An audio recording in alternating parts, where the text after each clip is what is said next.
কক্সবাজারের উখিয়ার রোহিঙ্গা ক্যাম্পে দুর্বৃত্তদের হামলা ও পাহাড় ধসে শিশুসহ ৩ জন নিহত হয়েছে।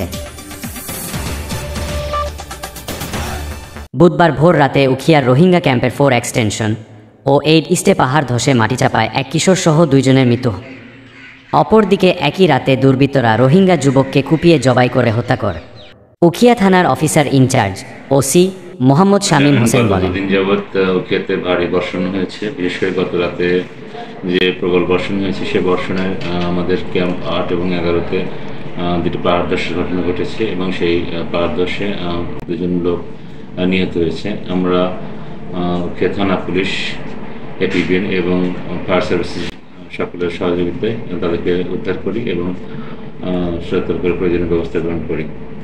এছাড়া গত রাতে ক্যাম্প 4 ইস্ট ব্লকে E3 ব্লকে একটা মার্ডার হয়েছে। অজ্ঞাতনামা কিছু রোহিঙ্গা সন্ত্রাসীরা একজন পাহারাদার রোহিঙ্গাকে হত্যা জবাই করে চলে গেছে।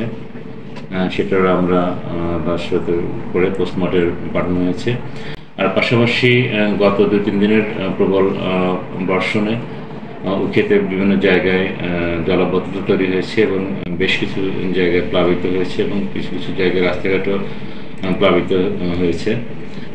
এ বিষয়ে আমরা থানা পুলিশ এবং উখিয়া উপজেলা পরিষদ সহ সকলে সম্মিলিতভাবে আগ্রহে কাজ করছি এবং বিশেষ করে পাহাড় ধসের বিষয়ে যারা পাহাড়ের পাদদেশে বা পাহাড়ের উপর বসবাস করে, টিলার উপর বসবাস করে, তাদেরকে নিরাপদ স্থানে সরিয়ে নেওয়ার জন্য উপজেলা প্রশাসন সহ আমরা সকলে মিলে একযোগে কাজ করছি।